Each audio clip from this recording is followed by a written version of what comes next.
What have you got planned for tonight? I'm going to the fair. No, you're not. You're going to the club. No, I'm going to the fair. No, you're going to the club. Why? It's my last night working there before I start my full-time stint over at Muck Mart. Muck Mart? Oh, they got nice sales there. I'd like to go. I wouldn't mind. You don't want to go to Muck Mart. You want to go to the club. Not the club. Muck Mart. Rain Man, Muck Mart sucks. Well, then why don't you stop at the fair after you're done with the club tonight and meet us there? I don't know. It's going to be awfully late when I get out tonight. Well, it'll be fun, though. It'd be very fun. Yeah, and Libby Hoffman's probably going to be waiting. That's my landlady. She's probably going to be waiting up for me again. She's been waiting up for me the past couple of nights.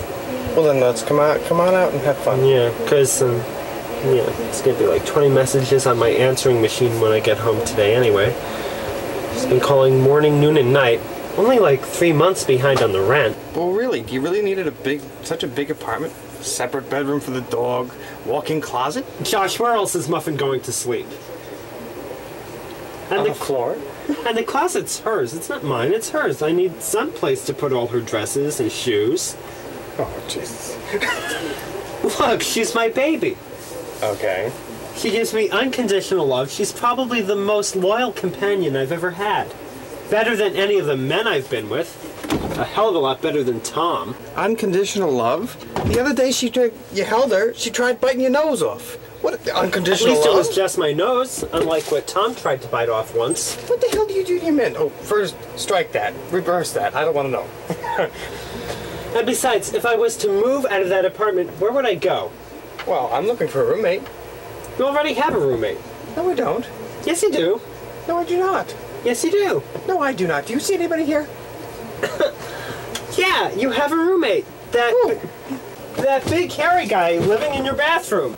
Oh, you mean Melvin? Melvin is not a roommate. He's just a rat. No.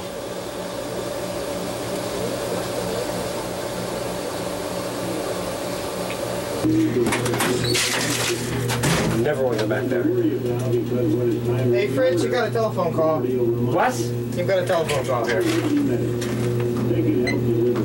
Hello? Hi, Fritz. I still know what you did last summer. Libby, how'd you know I was here? Don't forget, my friend, I own Josh's building as well.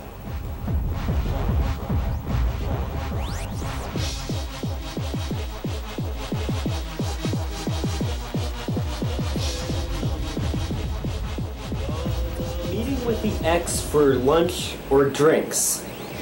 Good move or bad move? Oh, excuse me, what? Tom called the other day and left a message on my machine. And he wants to get together sometime. Is this the same Tom you lived with for 2 years? Tom's now engaged to a woman named Lisa. I'm confused. I don't get it.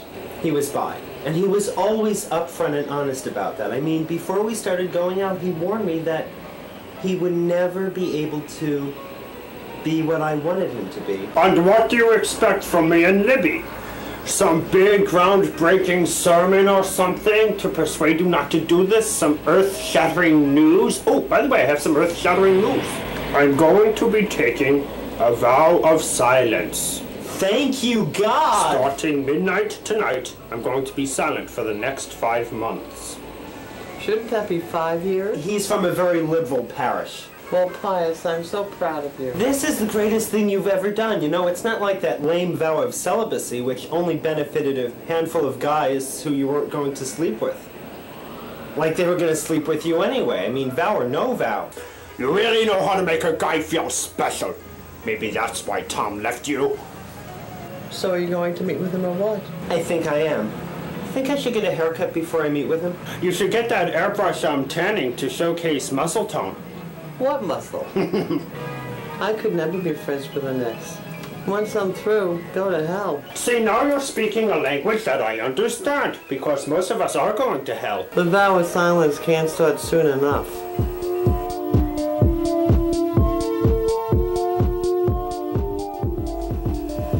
One message. Saturday, 7:58 p.m. Yo, Fritz! Fritz the Spritzer! I was never partial to that little pet name, Tom. Never. Let's meet tomorrow at Central Park. Sound cool? End of messages. The machine is off. So how was Muffin anyway? You and that dog. Tom, she's your dog too, you know. We adopted her together, remember? Anyway, she's doing good. Sleeps with a picture of you by her bedside. She should be starting kindergarten next year, too. Yeah, well, we'll have to make sure she gets in the best school. So what have you been up to lately? Well, I finally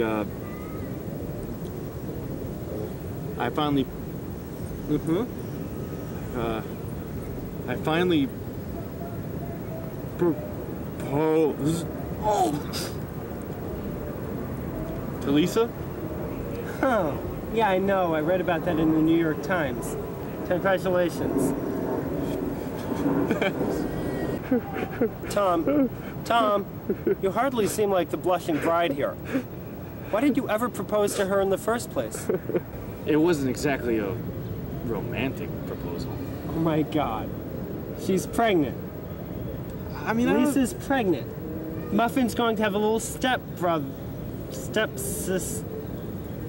human. Yeah, like one that walks on two legs. Unless it takes after you. Anyway, we practice safe sex. I mean, I don't get it. Tom, you know condoms aren't 100% foolproof. Yeah, I know. I mean, the one good thing is, like, we could do it 7 days a week. Yeah, and I never could get pregnant. We did do it 7 days a week, too. That's why you're my little spritzer. I hate that name. You know I hate that name. Yeah, I know. Fritz the Spritzer. I remember that very well.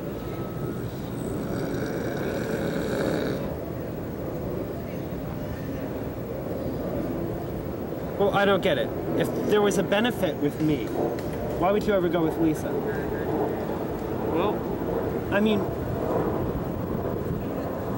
I just don't get what I guess you get. It was just different. I mean, the feeling of being inside her wasn't better or worse. I mean, it's just different. And yet, I wonder now if maybe I'm making the biggest mistake of my whole life. what do you think? I don't know. You remember our first date and then you cooked me dinner? I mean, you couldn't cook to save your life.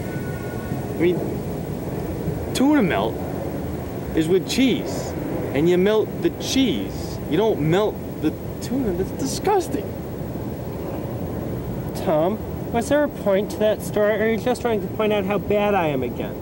Well, I bet Lisa's a lot better at that, huh? Since she studied at the Culinary Institute, Little Miss Perfect Lisa. Well, actually, she's never cooked for me before. I mean, for her it's work, and she never puts in the effort. I mean, you did. And she can't clean. I mean, our place was spotless. I've got to run. Something just come up? You might say that.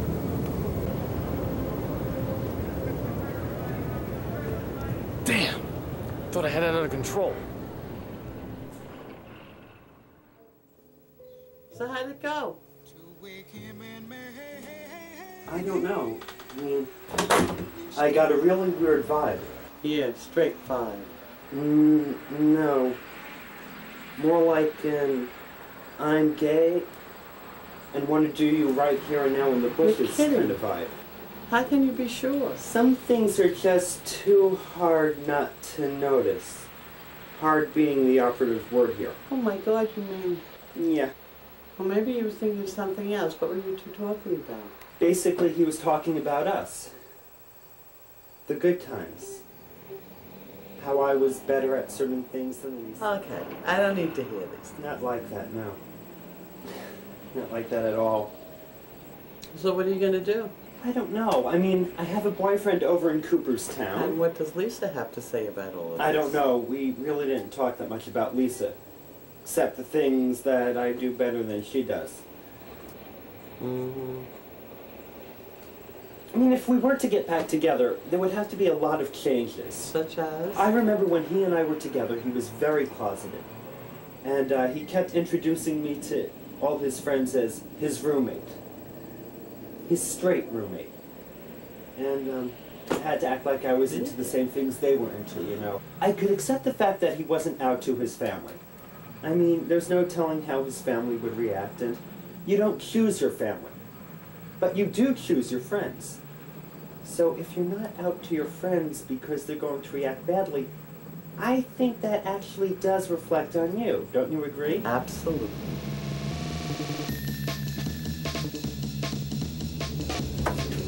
Josh? Hi. Hey, just on my way to Muckmart. Oh, Muckmart.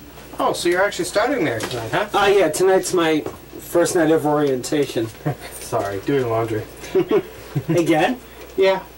That's what you get for a small apartment. Josh, where'd Melvin go? Oh, he's not here right now. Thank God, because there's some business I have to take care of right now. Well, you're not going to be too thankful and too grateful for long, Fritz. Okay, I'm almost afraid to ask this, but why not? Well, recently, I've started to charge him room and board. Where is a rat gonna get money for room and board, Josh? I don't think I should do this right now. You know, when you're finished, maybe. Now, tell me, where is Melvin working? At Muckmart. Okay, let me get this straight. A rat got a job at Muckmart. Yeah, and they bumped him. He's now the new store manager. That's right, Fritz. He's actually your boss. My advice to you, bring plenty of cheese.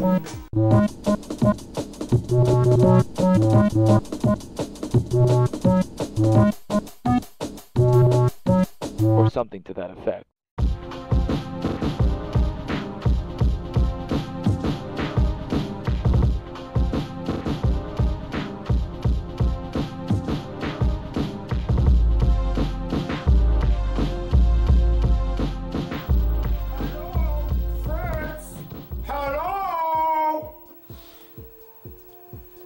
Pius? What the hell are you doing here? And what happened to your vow of silence? Last night, I was carrying this big, heavy crucifix over my shoulder into my bedroom, and I was going up the winding staircase, you know, the one we have at the monastery in the grand hall, you know, and I stubbed my toe, so I let out every four-letter word I knew, like whack and crap, dog. So I broke my vow of silence. Great.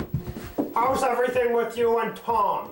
Not a good thing to bring up right now. What happened? I thought the two of you were going to make up. I mean, what did he want to ask you about last night? Basically, he wanted to know if I could be there in the delivery room with my video camera, taping Lisa giving birth to their baby. Okay? Oh, you must have been pissed. I was. If you want, I have connections to the Gotti family. We could have him taken care of. Pius, you might want to lower the volume a bit, because you might wake him up. He's still sleeping there. Wait, I'm confused. I thought you said you were really pissed at him. Angry sex can be so hot. I mean, you start out just spanking the guy for pissing you off, and then one thing leads to another, and I'm going to give him another one right now.